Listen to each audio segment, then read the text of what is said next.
Hello everyone, welcome back to select IAS. Select IAS के ई दृष्टि करंट अफेयर प्रोग्राम में आप सभी का स्वागत है।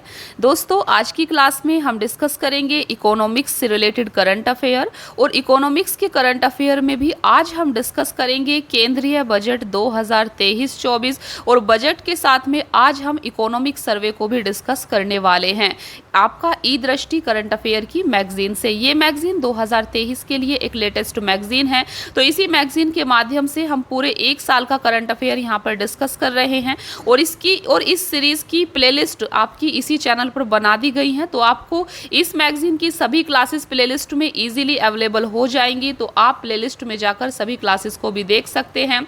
इकोनॉमिक्स के करंट अफेयर के अलावा हमने नेशनल करंट अफेयर और इंटरनेशनल करंट अफेयर पूरे एक साल का डिस्कस कर दिया है, तो आप उन क्लासेस को भी देख लेना। चलिए फिर शुरू करते हैं आज की क्लास। तो फ्रेंड्स, यहाँ पर आप देख सकते हैं केंद्रीय बजट 2023-24, जिसे आज हम डिटेल में डिस्कस करने वाले हैं, तो आपको क्लास को पूरा देखना है। चलिए फिर शुरू करते हैं। आप यहाँ पर अभी आपको अच्छे से दिखेगा, देखिए केंद्रीय बजट 2023-24 1 फरवरी 2023 को वित्त मंत्री निर्मला सीतारमण द्वारा संसद में प्रस्तुत 45.03 लाख करोड़ रुपए का प्रस्तुत बजट अनुमान 21वीं सदी के नए दशक का तीसरा तथा अमृत काल का पहला आम बजट है। तो आप यहां पर देख सकते हैं केंद्रीय बजट 2023-24 को संसद में कब प्रस्तुत किया गया था? 1 फरवरी 2023 को। किसके द्वारा? वित्त मंत्री निर्मला सीतारमण के द्वारा। और टोटल बजट कितना है? तो ये आपका 45.03 लाख करोड़ रुपए का बजट है। ये पॉइंट आपको यहाँ पर याद रखना है। इस बजट का लक्ष्य क्या है? देखिए, तो इस बजट का लक्ष्य है बेसिकली समग्र व दीर्घकालिक दृष्टिकोण के साथ बीते 9 वर्षों में तैयार की गई नींव को मजबूती देते हुए अब सप्तऋषि अर्थात 7 प्राथमिकताओं पर आगे बढ़ना है। फ्रेंड्स, इस बार के बजट की विशेषता है सप्तऋषि। तो आपको यहाँ पर सप्तऋषि को काफ़ी अच्छे से समझना है, क्योंकि सरकार ने बीते 9 वर्षों में जितना भी काम किया है, जितनी भी नींव तैयार की है, उसी को मजबूती देने के लिए सप्तऋषि 7 प्राथमिकताओं की बात इस बार के बजट में की गई है। तो 7 प्राथमिकताएं कौन कौन सी हैं, इनको आपको यहाँ पर अच्छे से देखना है। देखिए, बजट 2023-24 की महत्वपूर्ण घोषणाएं क्या हैं, तो आप यहां पर देख सकते हैं। चालू वित्त वर्ष में भारतीय अर्थव्यवस्था की आर्थिक वृद्धि दर 7% होने का अनुमान लगाया गया है, जो सभी प्रमुख अर्थव्यवस्थाओं में सर्वाधिक है। तो आप यहां पर देख सकते हैं भारतीय अर्थव्यवस्था की आर्थिक वृद्धि दर कितने प्रतिशत होने का अनुमान लगाया गया है? 7%। तो इसे आपको याद रखना है। इसके अलावा खाद्य एवं पोषणगत सुरक्षा सुनिश्चित करने हेतु सरकार द्वारा पीएम गरीब कल्याण अन्न योजना के अंतर्गत अगले 1 वर्ष हेतु सभी अंत्योदय और प्राथमिकता प्राप्त परिवारों को मुफ्त खाद्यान्न की आपूर्ति करने की योजना को 1 जनवरी 2023 से लागू किया गया है। तो यहाँ पर आपको पीएम गरीब कल्याण अन्न योजना के बारे में फैक्ट को याद रखना है। देखिए, विगत 9 वर्षों में प्रति व्यक्ति आय दोगुनी से भी अधिक होकर 1.97 लाख रुपए हो गई है। साथ ही इन 9 वर्षों में भारतीय अर्थव्यवस्था का आकार भी बढ़ा है, और यह विश्व की 10वीं सबसे बड़ी अर्थव्यवस्था से विश्व की 5वीं सबसे बड़ी अर्थव्यवस्था बन गया है। भारत @100 तक की यात्रा में अमृत काल के दौरान निम्नलिखित 4 मौके रूपांतरणकारी हो सकते हैं। देखिए, तो जब हम भारत @100 तक की यात्रा को समाप्त करेंगे, अभी अमृत काल का टाइम चल रहा है, तो यहाँ पर 4 मौके ऐसे हैं जिन पर अगर काम किया जाए तो ये काफी बड़ा बदलाव देश के अंदर ला सकते हैं। सबसे पहला मौका है आपका महिलाओं का आर्थिक सशक्तिकरण। तो हमें यहाँ पर महिलाओं के आर्थिक सशक्तिकरण पर फोकस करना होगा। इसके अलावा दूसरा है आपका पीएम विकास योजना। पीएम विकास, पीएम विश्वकर्मा कौशल सम्मान। तीसरा है पर्यटन और फोर्थ है आपका हरित विकास, ग्रीन ग्रोथ। तो ये 4 क्षेत्र ऐसे हैं जहां पर अगर फोकस किया जाए तो ये देश के अंदर काफ़ी बड़ा बदलाव लाएंगे। चलिए अभी बात करते हैं बजट की प्राथमिकताओं को लेकर। तो बजट की प्राथमिकताएं इस बार क्या रही हैं? प्रस्तुत बजट में 7 प्राथमिकताओं को अपनाया गया है जिन्हें आपको अच्छे से देखना है, समझना है, याद कर लेना है, जो एक दूसरे का संपूर्ण तथा अमृत काल के दौरान मार्गदर्शन करते हुए सप्त ऋषि की भांति कार्य करेंगी। तो फ्रेंड्स आपको इस वर्ड को लेकर कंफ्यूज नहीं होना है, क्योंकि इस बार के बजट में जो 7 प्राथमिकताओं को अपनाया गया है उन्हें सप्त ऋषि के नाम से जाना गया है। तो ये सप्त ऋषि या 7 प्राथमिकताएं कौन कौन सी हैं, चलिए इनको समझते हैं।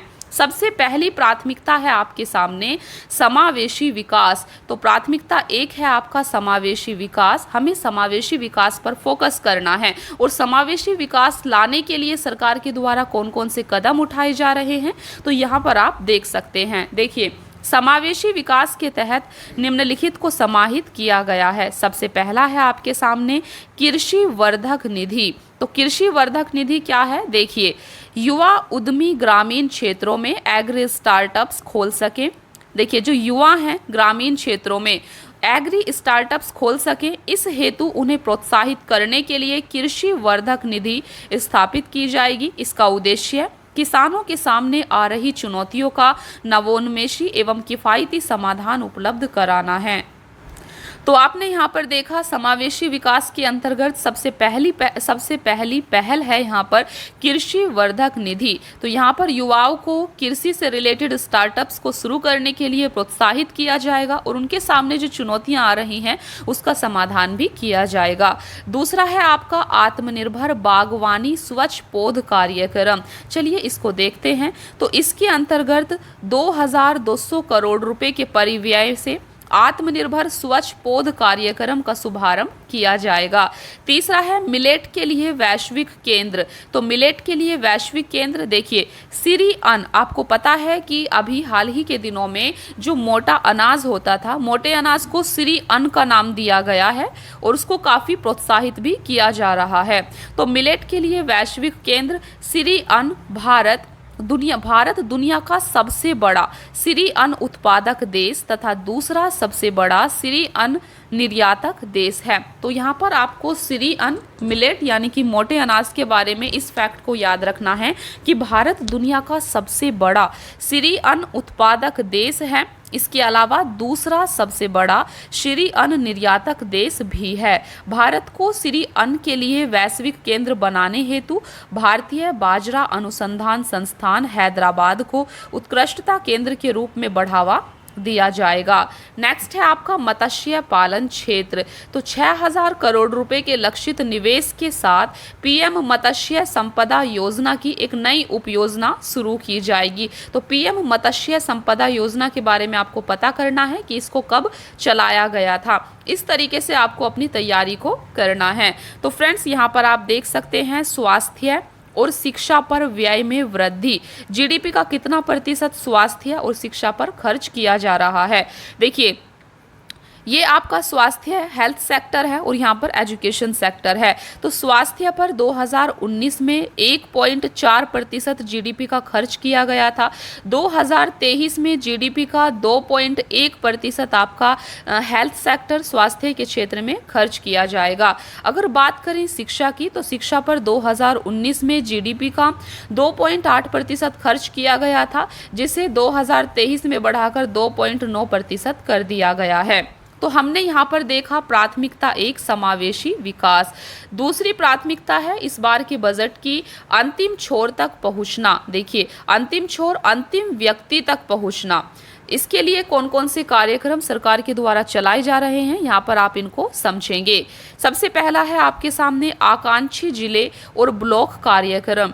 आकांक्षी ब्लॉक कार्यक्रम 500 ब्लॉकों को यानी कि कवर करने हेतु शुरू किया जाएगा। नेक्स्ट है प्रधानमंत्री पीवीटीजी विकास मिशन। विशेष रूप से संवेदनशील जनजातीय समूहों PVTG particularly vulnerable tribal groups की सामाजिक आर्थिक स्थितियों में सुधार हेतु इस मिशन को प्रारंभ किया जाएगा। अगले 3 वर्षों में इस मिशन को लागू करने हेतु 15,000 करोड़ रुपए की राशि उपलब्ध कराई जाएगी। नेक्स्ट देखिए, तीसरी प्राथमिकता है फ्रेंड्स आपकी अवसंरचना और निवेश। तो इस बार के बजट की दो प्राथमिकता हमने देखी। तीसरी प्राथमिकता क्या है? अवसंरचना और निवेश। देखिए, पूंजीगत निवेश परिव्यय कैपिटल इन्वेस्टमेंट आउटले में लगातार तीसरे वर्ष 33% की तीव्र वृद्धि के साथ इसे 10 लाख करोड़ रुपए किया जा रहा है, जो जीडीपी का 3.3% होगा। यह वर्ष 2019-20 के परिव्यय से लगभग 3 गुना अधिक है। तो आप देख सकते हैं अवसंरचना और निवेश के बारे में। इसके अलावा प्रभावी पूंजीगत व्यय, केंद्र के प्रभावी पूंजीगत व्यय का बजट 13.7 लाख करोड़ रुपए होगा, जो जीडीपी का 4.5% होगा। नेक्स्ट है रेलवे। रेलवे हेतु 2.40 लाख करोड़ रुपए के पूंजीगत परिव्यय का प्रावधान किया गया है। वर्ष 2013-14 के परिव्यय की तुलना में लगभग 9 गुना ये ज्यादा है। नेक्स्ट है आपका शहरी अवसंरचना विकास निधि। तो आप देख सकते हैं RIDF की तरह प्राथमिकता प्राप्त क्षेत्र उधारी न्यूनता के उपयोग के माध्यम से शहरी अवसंरचना विकास निधि की स्थापना की जाएगी।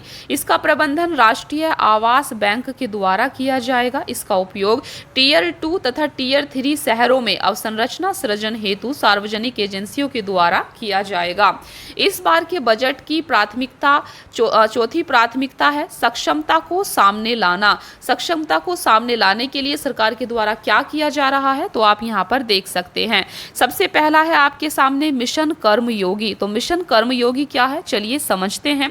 मिशन कर्मयोगी के तहत केंद्र, राज्य और संघ राज्य क्षेत्र सिविल सेवकों हेतु क्षमता निर्माण योजनाएं तैयार और क्रियान्वित की जा रही है। तो बेसिकली मिशन कर्मयोगी सिविल सेवकों के प्रशिक्षण के लिए है, इनके क्षमता निर्माण के लिए है। देखिए, एकीकृत ऑनलाइन प्रशिक्षण हेतु आई गॉट कर्मयोगी नामक प्लेटफॉर्म भी शुरू किया गया है। विश्वास आधारित शासन को बढ़ावा देने के लिए 42 केंद्रीय अधिनियमों में संशोधन करने हेतु जन विश्वास विधेयक पेश किया गया है। इसके अलावा राष्ट्रीय डाटा शासन नीति लाई जाएगी। इसके अलावा एकीकृत फाइलिंग प्रक्रिया वाली प्रणाली स्थापित की जाएगी। इसके अलावा विवाद से विश्वास फर्स्ट देखिए, MSME के लिए लचीला संविदा निष्पादन, विवाद से विश्वास 2 संविदागत विवादों का निपटान हेतु मानकीकृत शर्तों वाली एक स्वैच्छिक समाधान स्कीम लाई जाएगी। नीति आयोग का राज्य सहायता मिशन 3 वर्षों के लिए जारी रहेगा। प्रयोगशाला में उत्पन्न हीरे को बढ़ावा देने और आयात पर निर्भरता घटाने हेतु किसी एक IIT को 5 वर्षों के लिए अनुसंधान और विकास अनुदान प्रदान किया जाएगा। इस बार की बजट की पांचवी प्राथमिकता है हरित विकास। चलिए हरित विकास को देखते हैं।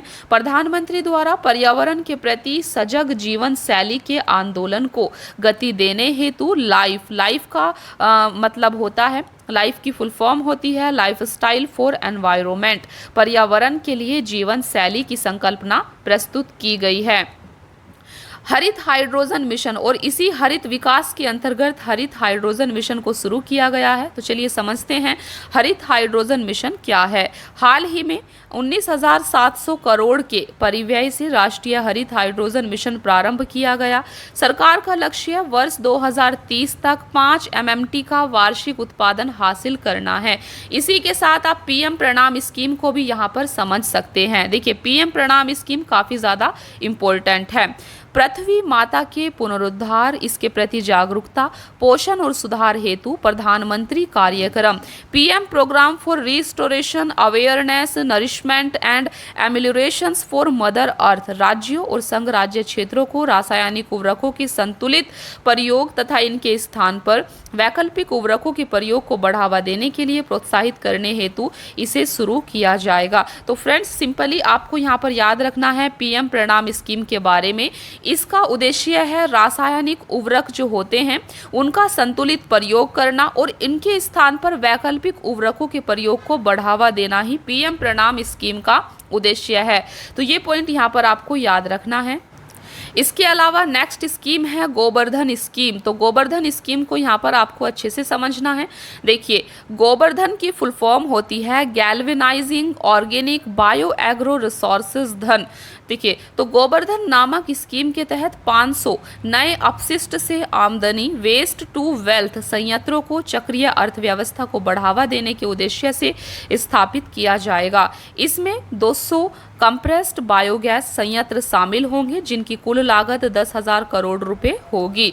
नेक्स्ट है आपकी मिष्टी योजना। मिष्टी योजना क्या है, इसे भी आपको अच्छे से समझना है। तो मिष्टी योजना बेसिकली वन रोपण में भारत को मिली सफलता के आधार पर तटीय रेखा के साथ साथ लवण भूमि पर जहां भी व्यवहार्य हो मैंग्रोव पौधारोपण के लिए तटीय पर्यावास और ठोस आमदनी के लिए मैंग्रोव पहल की शुरुआत की जाएगी। तो मिष्टी की फुल फॉर्म यहाँ पर आप देख सकते हैं। मिष्टी की फुल फॉर्म है तटीय पर्यावास और ठोस आमदनी के लिए मैंग्रोव पहल।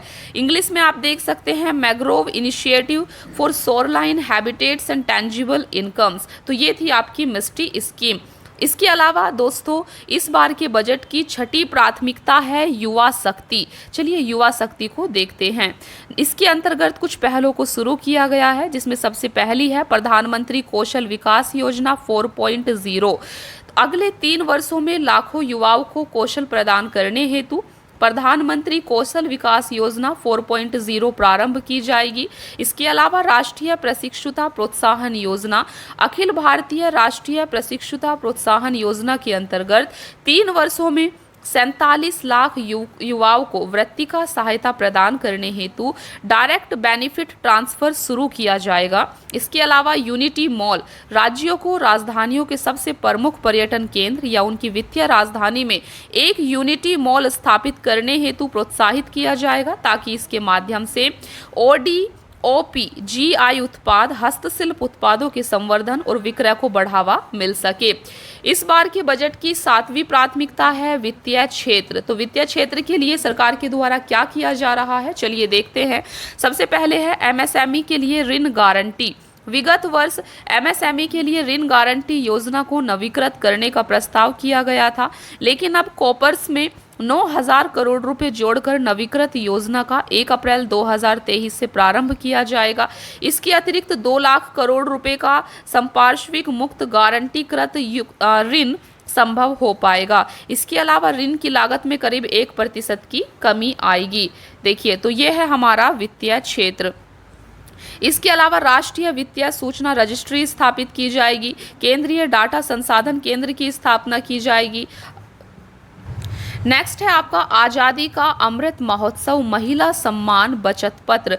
आज़ादी का अमृत महोत्सव के स्मरण स्वरूप मार्च 2025 तक 2 वर्ष की अवधि के लिए एक एककालिक नई लघु बचत योजना महिला सम्मान बचत प्रमाण पत्र उपलब्ध कराया जाएगा। तो फ्रेंड्स, यहाँ पर हमने देखा इस बार के बजट का सप्तऋषि 7 प्राथमिकताएं कौन कौन सी थी जो कि इस बार के बजट की एक प्रमुख विशेषता है। देखिए, वित्त मंत्री निर्मला सीतारमण द्वारा वर्ष 2023-24 के लिए प्रस्तुत बजट अनुमान 45.03 लाख करोड़ रुपए है, जिसका अर्थ है कि सरकार द्वारा कुल 45.03 लाख करोड़ रुपए की प्राप्ति एवं इतनी ही राशि का व्यय भी किया जाएगा। इसके अलावा कुल प्राप्तियों को यदि राजस्व और पूंजीगत प्राप्तियों में बांटा जाए तो कुल प्राप्तियों में 58.45% हिस्सा राजस्व प्राप्तियों का है, जबकि शेष 41.55% हिस्सा पूंजीगत प्राप्तियों का है। तो इस पॉइंट को भी यहाँ पर आप याद रख सकते हैं। देखिए, चलिए बात करते हैं टैक्स के बारे में। इस बार के बजट में टैक्स के लिए कर के बारे में क्या सब नया किया गया है। तो बजट में व्यक्तिगत आयकर के संबंध में 5 प्रमुख घोषणाएं की गई हैं। तो आप देख सकते हैं इनकम टैक्स के मामले में 5 प्रमुख घोषणाएं की गई हैं जिन्हें आपको ध्यान से समझना है। सबसे पहली घोषणा रिबेट से संबंधित है। देखिए, वर्तमान में पुरानी और नई कर व्यवस्थाओं में 5 लाख रुपए तक की आय वाले व्यक्ति किसी प्रकार के आयकर का भुगतान नहीं करते हैं। अतः रिबेट की सीमा को नई कर व्यवस्था में 7 लाख रुपए तक बढ़ाने का प्रस्ताव किया गया है। ये पॉइंट आपकी एग्जाम के पॉइंट ऑफ व्यू से इम्पोर्टेंट है, आपको याद रखना है। देखिए, इस प्रकार नई कर व्यवस्था में 7 लाख रुपए तक आय वाले व्यक्तियों को कोई कर का भुगतान नहीं करना होगा। तो ये थी आपकी पहली घोषणा जो कि कर से संबंधित है, टैक्स से संबंधित है। दूसरा प्रस्ताव मध्यम आय वर्ग से संबंधित है। चलिए इसे भी समझते हैं। तो वर्ष 2020 में 2.5 लाख रुपए से शुरू करते हुए 6 आयकर स्लैब वाली नई व्यक्तिगत आयकर व्यवस्था शुरू की गई थी। वर्तमान में स्लैबों की संख्या घटाकर 5 करते हुए और कर छूट की सीमा को बढ़ाकर 3 लाख रुपए करते हुए इस व्यवस्था में कर संरचना को बदलने का प्रस्ताव किया गया है। तो आप यहाँ पर देख सकते हैं कर की नई दरें निम्न अनुसार है। तो यहाँ पर एक टेबल दिया गया है, आप देख सकते हैं वित्तीय वर्ष 2023-24 हेतु। तो यहाँ पर इस टेबल में कर की दरें बताई गई हैं, कितने पर कितना टैक्स लगने वाला है। चलिए देखते हैं तीसरा प्रस्ताव किससे संबंधित है। तो तीसरा प्रस्ताव वेतन भोगी वर्ग और पारिवारिक पेंशन भोगी सहित पेंशन भोगी वर्ग के लिए है, जिनके लिए मानक कटौती लाभ को नई कर व्यवस्था में भी विस्तारित करने का प्रस्ताव किया गया है। और फोर्थ आप देख सकते हैं व्यक्तिगत आय कर में चौथी घोषणा देश की अधिकतम कर की दर जो 42.74% है से संबंधित है। यह विश्व में सबसे अधिक दरों में से एक है। नई कर व्यवस्था में उच्चतम अधिभार दर को 37% से घटाकर 25% करने का प्रस्ताव किया गया है। इसके परिणाम स्वरूप अधिकतम कर दर घटकर 39% हो जाएगी।